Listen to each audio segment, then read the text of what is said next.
Salam, hər vaxtınız xeyir. Şəhidin Səsi proqramının bu dəfəki buraxılışında sizi Azərbaycan igid oğullarından biri Aslan Rızayevin evinə, onun doğma yurduna aparırıq. Bura adi bir ev deyil. Bu evin divarları bir igidin addım səslərini, bir ananın dualarını, bir ömrün vətənə həsr olunmuş son nəfəsini yaddaşında saxlayır. Bura və Aslan Rızayevin yurduna, onun doğulub böyüdüyü, vətən sevgisini ilk dəfə burada hiss etdiyi ocağa gəlmişik. O bu evdən çıxdı, bir daha geri gəlmədi. Amma əvəzində bir millətin qüruruna çevrildi. Biz bugün bu evə sadəcə həmin xatirələri dinləməyə yox, həm də bir şəhidin səsini, onun ruhunu, amalını, yolunu izləməyə, eşitməyə gəlmişik. Bugün şəhidin səsi Aslan Rızayevin adı ilə səslənir. İndi isə gəlin onun həyatına həsr olunmuş video çarxa baxaq. Daha sonra onunla bağlı yaddaşlarda iz buraxmış xatirələri dinləyəcəyik.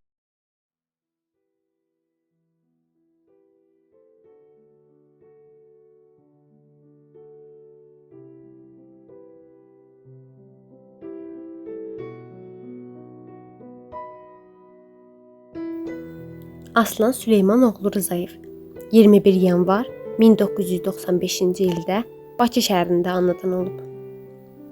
2001-ci ildə Maştağı qəsəbəsində yerləşən 108 saylı orta məktəbdə təhsil almağa başlayıb. 2012-ci ildə həmin məktəbi bitirib və elə həmin il Azərbaycan Texniki Universitetinin Avtomatika və Kompüter Texnikası fakültəsinə daxil olub. Ali məktəbi bitirdikdən sonra Ağcabədi rayonunun Yuxarı Qiyamətdinli kəndində düşmən mövqelərinə 60 metr məsafədə yerləşən mövqedə hərbi xidmət keçmişdir. 2016-cı ildə Kontaktom şirkətində satış məsləhətçisi kimi fəaliyyət göstərmiş və eyni zamanda həmin şirkətin futbol komandasında hücumçu kimi çıxış etmişdir. 2018-ci ilin 26 avqust tarixində ailə həyatı qurmuşdur. 2019-cu ilin 21 may tarixində 6 həyatlı oğul övladı dünyaya gəlmişdir. 2020-ci ilin 30 sentyabr tarixində çağırış vərəqəsi əsasında Vətən müharibəsində iştirak etmişdir. Füzuli, Cəbrayıl və Xocavənd uğrunda gedən döyüşlərdə igidlik göstərmişdir. 13 oktyabr tarixində Hadrut istiqamətində Ərgünəş dağı uğrunda gedən döyüşlərdə qəhrəmancasına şəhid olmuşdur. Azərbaycanın ərazi bütövlüyünün təmin olunması uğrunda aparılan döyüş əməliyyatlarında iştirak etmiş və hərbi hissə qarşısında qoyulan tapşırıqları icra edərkən vəzifə borcunu şərəflə yerinə yetirmişdir. Azərbaycan Respublikasının prezidenti cənab İlham Əliyevin sərəncamına əsasən şəhid manqa komandiri Çavuş Rızayev Aslan Süleymanoğlu ölümündən sonra Vətən uğrunda Füzulinin azad olunmasına görə və Xocavəndin azad olunmasına görə medalları ilə təltif edilmişdir.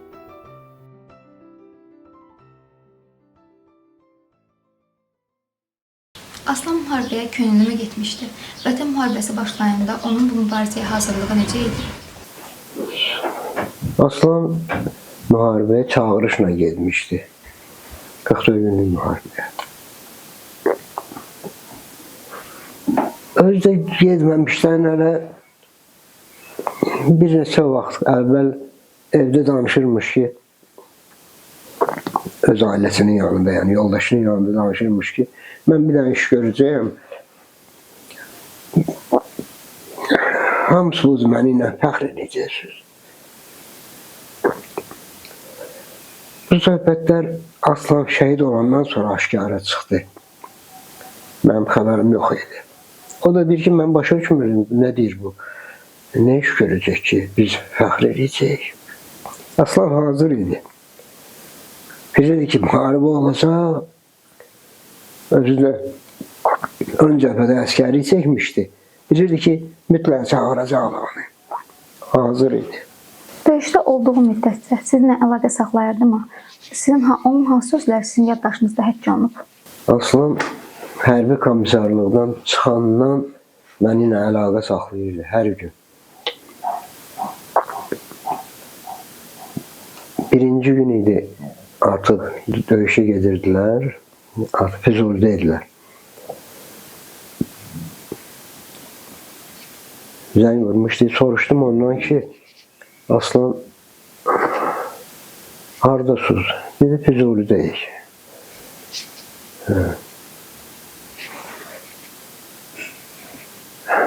Dedi, ata gedirik. Soruşdum ki, hara gedirsiniz? Gördüm danışmıyor. Dedim, irəli gedirsiniz. Dedim mənə ki, ata daha demə. Daha demə. Bildim ki, artıq bunlara açıq danışmağa icazə vermirlər. Ondan sonra da heç vaxt açıq soruşmurdum ondan ki, irəli gedirsiniz, dayanırsınız, neyinirsiniz. Üstü örtülü ancaq soruşurdum. Hər gün əlaqəmiz vardı. Axşamlar zəng vurur, özü zəng vurur. Çünki mən zəng vurmurdum ki, mane olmayayım onlara. Bu minvalla başladılar, Füzulidən başladılar, keçdilər. Bunları da mən sonradan bildim. Yəni, demir, yer adı çəkmirdi qətiyyən. Keçmişlər Cəbrailə, Cəbraildən Xocabəndə.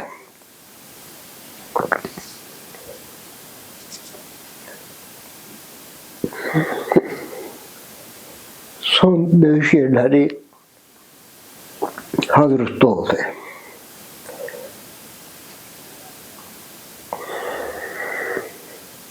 Arada da danışıqlarımızda soruşurdum ondan ki, bəs bilmək istəyirəm ki, harada yerləşirlər. Bu da demir, yer adı çəkmir. Fikirləşdim ki, qoy bir belə soruşum ki, Xarı bülbül bildim ki, biləcək nə deyirəm ona. Soruşdum ki, Aslan Xarı bülbülə çatmışsınız. Dedi, yox ata, hələ biraz qalıb. Bir neçə gün sonra bir də onu demişim ona ki, gedəndə, yəni hücuma gedəndə, üstü örtülü deyildim ona.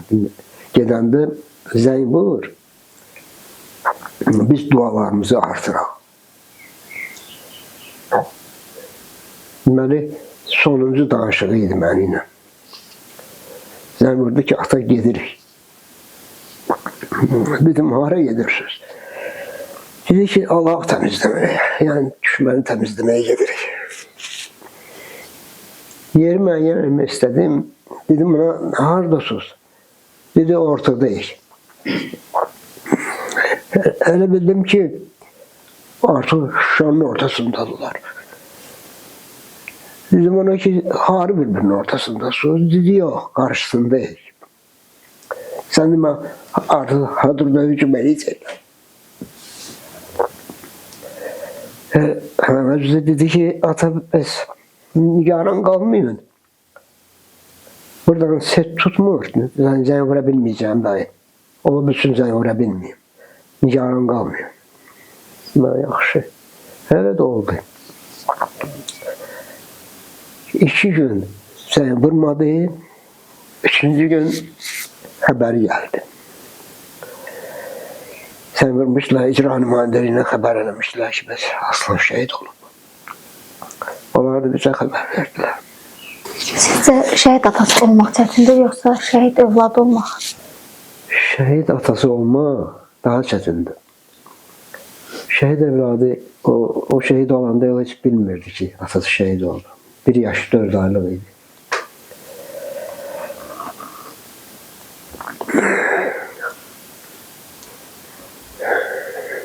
Şəhid atası olmaq çox çətindir. Ola bilər kimlər üçünsə çətindir, şəxsən mənim üçün çətindir. Ölən günümə qədər qəlbim sızıldayacaq.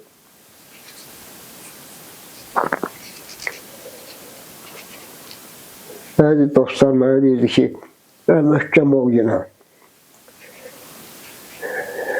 Deyirəm bunlara ki, mən möhkəməm. Ancaq mən çəkəni siz bilmirsiniz. Hələ bir qəlbimin yarısını itirmişəm. Atalar söz var edir ki, başına gələn başmaqçı olar. Çəkən bilər. Nə olan şeydir? Şəhid atası olmaq.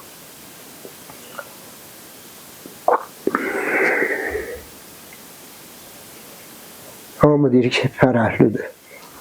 Fərəhli olsa çox çətindir.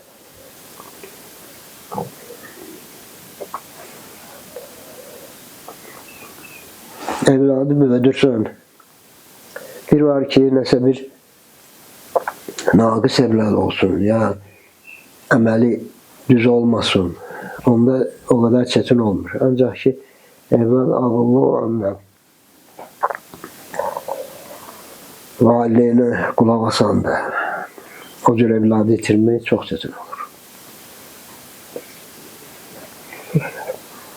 Bizim vasitəmizlə gənclərə nə demək istəyirdiniz?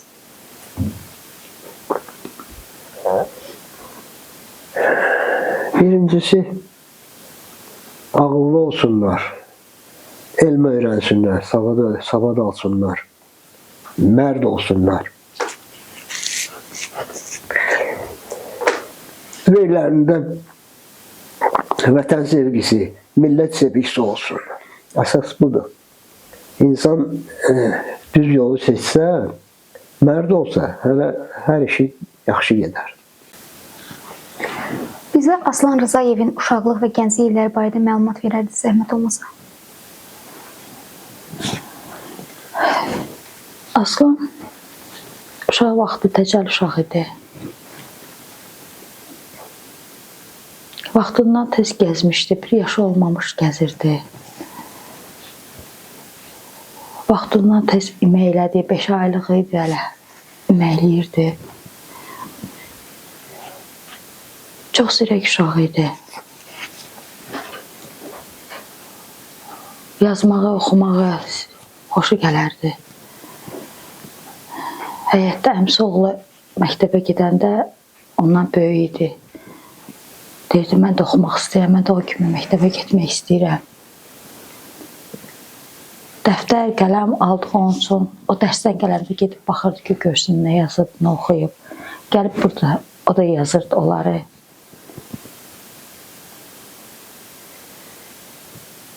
Oxumağa çox həvəsli idi. Məktəbdə bütün müəllimlər hamı onun ədəbiyyata olan sevgisindən danışırdı. Tarixə olan sevgisindən danışır. Çox gözəl bilirdi tarixi, ədəbiyyatı. Dərslikdə olan qəzəlləri, şeirləri öyrənməzdi. Deyirdi, onu hamı öyrənir, mənə başqasını öyrət. Çalışırdı ki, o oxuduğu, öyrəndiyi o qəzəlləri, onları özü oturub araşdırsın, öyrənsin ki, orada şair nə demək istəyib. Tarixi şəxsiyyətləri araşdırırdı. Fərqi yox idi. İstəyir Azərbaycan olsun, istəyir başqa ölkələri. Ümumiyyətlə, dünya tarixi ilə maraqlanırdı.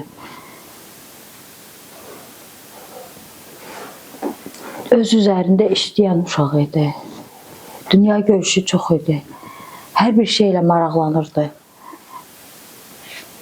Özü üçün elə bir məlumat toplayırdı. Hardan sual versəydin ona, oradan cavab verərdi. Özü üçün elə bir təcrübə yığırdı. Necə deyim, hər şeylə maraqlanmağı xoşlayırdı.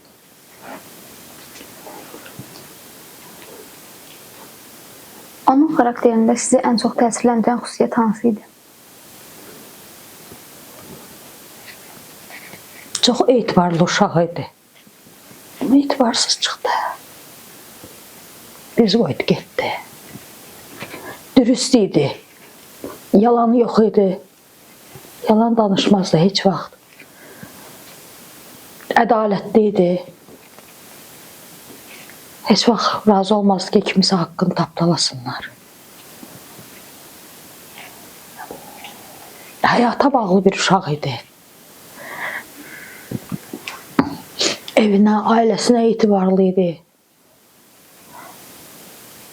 Hamının hörmətini saxlayardı. Böyüklə böyük idi, kiçiyinə kiçik idi. Dürüst idi. Kimisə bir şeyə ehtiyacı olaydı, ya nəsə bir maddi cəhətdən, ya mənəvi cəhətdən, özündə də olmasa kimdənsə tapıb onun işini görərdi, ona kömək eləyərdi, hansısa bir yaxınına, ona kimsə ağız açanda. Sonra onu özü ödəyərdi, onu da haçan vaxtı olardı, verərdilər buna. Ya kimsə bir darda olaydı, ya kiməsə bir iş lazım olaydı. Əlindəki işini qoyardı, gedərdi ki, onun mənə ehtiyacı var, gedim onu kömək eləyim. Elə bir uşaq idi.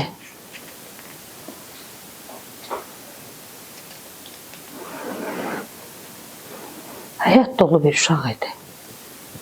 Vətənpərvər idi. Çox vətənpərvər uşaq idi. Hələ o 1-ci sinifə gedəndə atası aparmışdı onu. Orada uşaqları yoxlayırmışlar, görsünlər, bilik savadları, nəsə bir şey bilirlər uşaqlar. Evə gələndə soruşdum ondan, nə oldu Aslan, necə oldu? Dedi, uşaqlar amma uşaq şeiri deyirdi. Dedim, nə şeir deyirdilər bəyəm uşaq şeiri? Xoruzu deyirdilər, keçini deyirdilər. Dedim, bəs sən nə dedin? Hansı şeiri dedi? Dedi, köllümün məhv. Vətənimdir, vətənimdir, vətənim şeirini dedi. Könlümün sevgili məhbubu mənim. Vətənimdir, vətənimdir, vətənim. Hələ 1-ci sinifə getmirdi. Bu şeiri demişdi.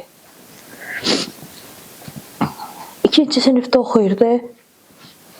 Müəllimləri onlara tapşırmışdı ki, anaya aid şey öyrənərsiniz 8 Marta görə. 2 ay qabaqdan demişdi onlara. Bu da gəldi ki, ana mənə elə bir şeir öyrətgən ki, onu heç kim bilməsin, heç kim deyə bilməsin. Mən də fikirləşdim, nə şey öyrədim bu uşağa ki, dedim bir neçə dənəsini, dedi, yox, elə istəmirəm. Onlar zəifdir. Yaxşı şeir olsun. Cəfər Cabbarlının ana şeiridir.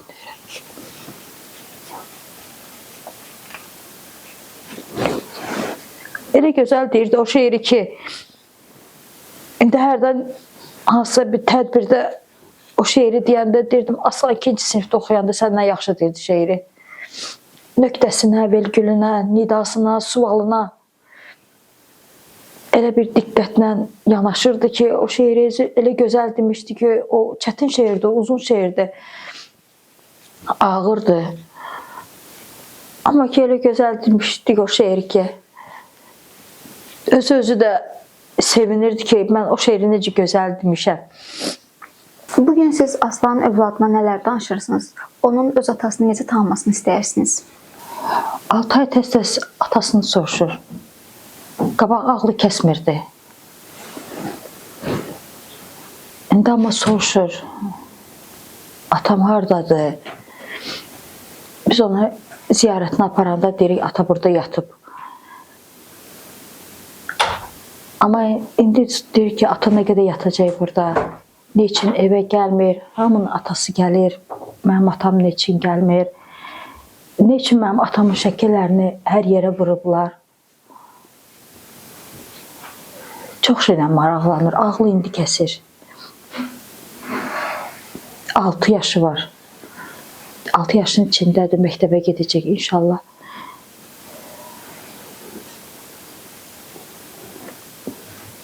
Yəni uşağı başa salacaq dərəcədə gücüm nəyə çatır, onu çatdırıram ona. Ata necə idi? Ata yaxşı adam idi. Səni çox istəyirdi. O sənə göydən baxır. Allah babanın yanındadır, o məni görür. Deyirəm, hə, Allah babanın yanındadır, o səni görür. Məni çox istəyirdi, deyirəm, hə, çox istəyir. bir neçə videolar var, göstərirəm. Bax, ata səni gör necə səni çox istəyib, səni oynayırdı. Hə, mən bilirəm deyir. Baxmışam deyir. Telefonumda var, baxmışam deyir. Ata məni ilə oynayır.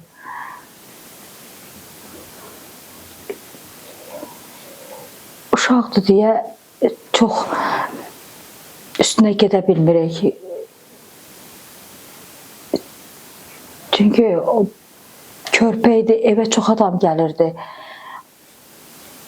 O bilmirdi ki, elə bilirdi atası gəlir. Aid eləyə bilmirdi. Aslan şəhid olandan sonra şəhid olmamışdı, elə təzə getmişdi. Axtarırdı onu evdə. Onun işdən gələn saatının vaxtında açıq-aşkar bu uşaq evdə axtarırdı ki, atasını axtarırdı. Artıq girirdi, baxırdı, gördü evdə adam çoxdur. Baxırdı, gördü, yox, istədiyini tapmırdı. Evləri gəzirdi, otaqları gəzirdi, bayıra çıxırdı. Amma indi yavaş-yavaş başa salırıq onu ki, ata qəhrəman olub, ata sənin kimi uşaqlar yaxşı yaşasın deyə şəhid olub.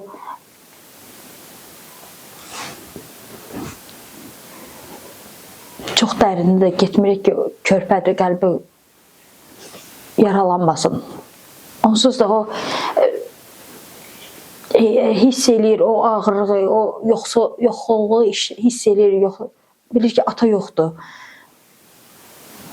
O boşluğu hiss eləyir. Nə qədər biz çalışsaq da onu biz doldura bilmirik onun üçün. Elə bir qanadı qırılmış bir körpədir. Aslan hərbi hissəyə gedəndə sizə nələr dedi? Aslan hərbi hissəyə gedəndə yəni şərait elə bir yarandı ki, biz axşam bildik ki, ona çağırış vərəqəsi gəlib. İşə zəng vurduq ona ki, Aslan sənin üçün vərəqə gəlib.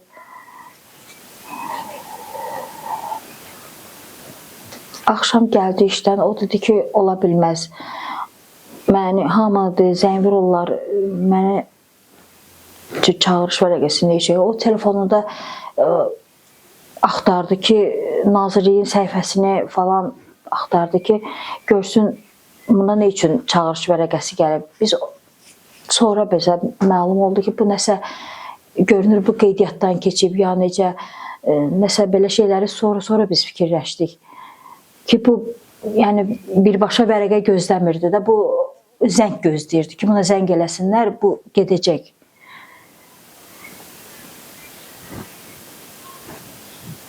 Axşam atası getdi, axşamüstü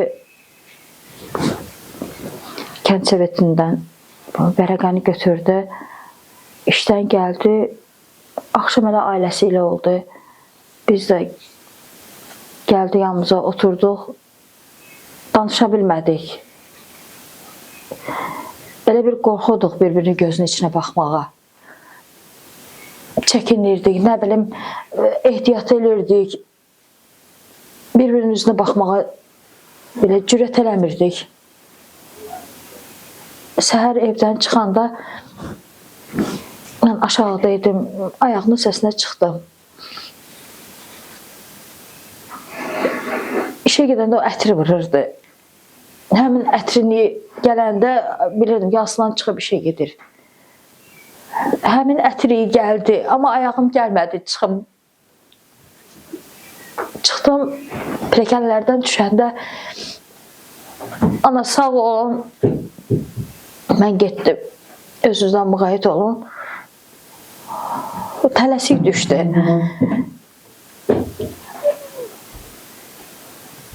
Hamımız da qaynatası ilə gəlmişdilər. Zəng vurmuşduq onlara, axşam səhər tezdən gəlmişdilər. Səlyanda olurlar. Oradan gəlmişdilər.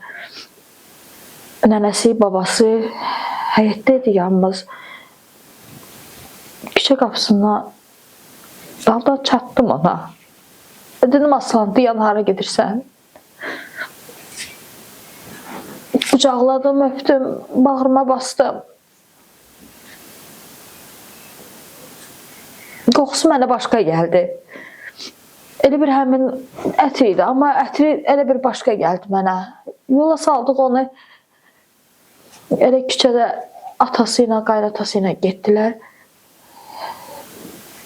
Altayın əli elə atasının dalıca uzala qaldı. Uzatdı əlini belə atasını istəyirdi. Ata da kəlməsi deyə bilmirdi. Ağladı. Biz də elə küçədə yola saldıq onu. Azca bir onu dedi ki, özünüzdən müğayət olun. Şəhid olandan sonra mənə agah oldu ki, mənim balamdan cənnət qoxusu gəlib.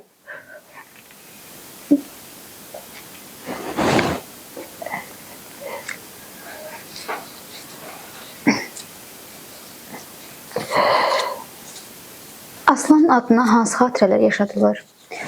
Onu ən çox nəyin yadda qalmasını istəyərdi?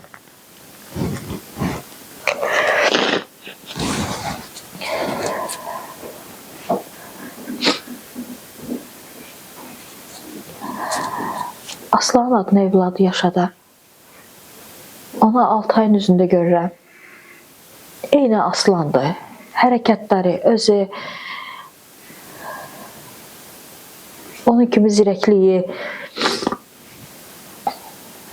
hər şeyə hazır.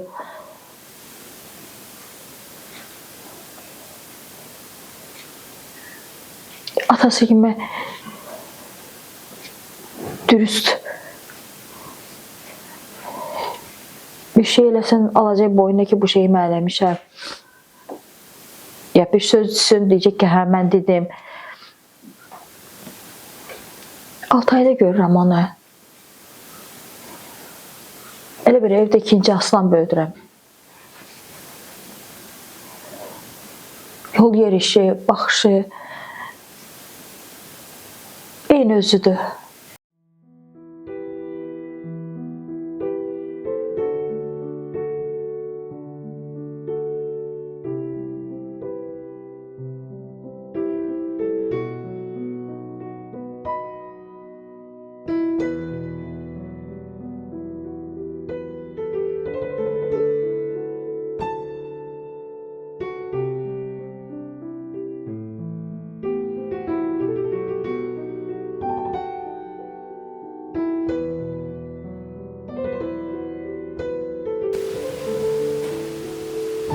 Kəndimizin məktəblərində bu kitabları yazıblar. Bu Sevda İbrahimlinin bu bayaq dedim sizə başına tut şəhid anası Günara, Ruhiyyə Məhəmməd dedim sizə. Buna kəndimizin məktəbləri bunları hazır edib bu kitabları. Sağ olsunlar, heç vaxt yəni bizi darda qoymurlar. Həmişə yanımızdadılar.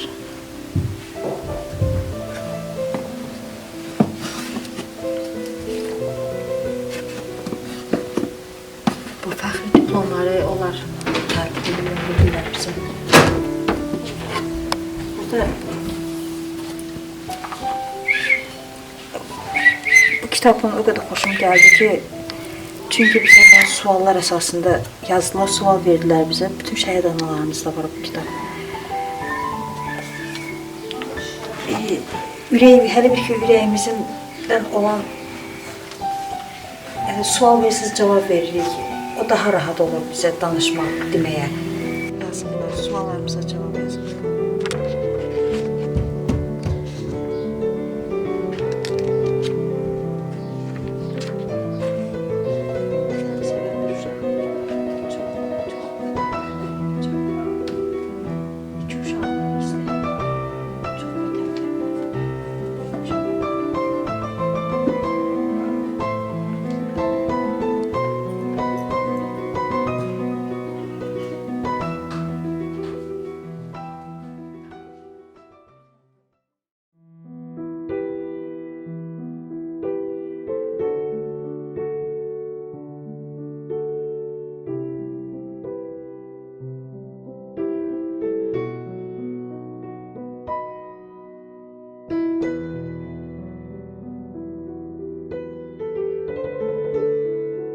Səssiz məzar daşının altında böyük bir ürək yatır.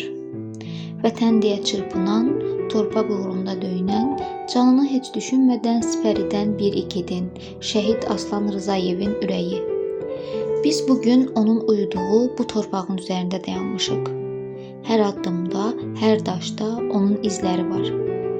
Aslan, adı kimi ucalıq, özü kimi mərdlik simvolu. O yaşamaq üçün yox, yaşatmaq üçün döyüşdü. O ailəsini, xalqını, vətənini düşünərək gənc ömrünü müqəddəs amal uğrunda fəda etdi. Bugün bu məzarın qarşısında dayanmaq asan deyil. Amma biz buradayıq ki, deyək ki, sən unudulmadın Aslan.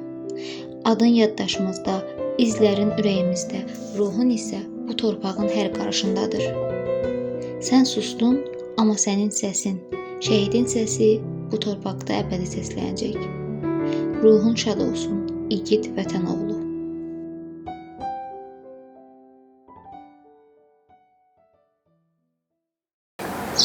Bugün Aslan Rzayevin evində onun ruhunu yenidən hiss etdik. Ailəsi ilə xatirələrini bölüşdük. Onun cəsarətinin və əzmini yenidən duyduq. O susmur, o danışır. Ürəklərdə, yaddaşlarda və gələcəkdə. Hər bir şəhidin səsi bir millətin səssiz çağırışıdır. Biz bu səsi eşitdik. Gələn buraxılışda başqa bir qəhrəmanla görüşmək diləyi ilə.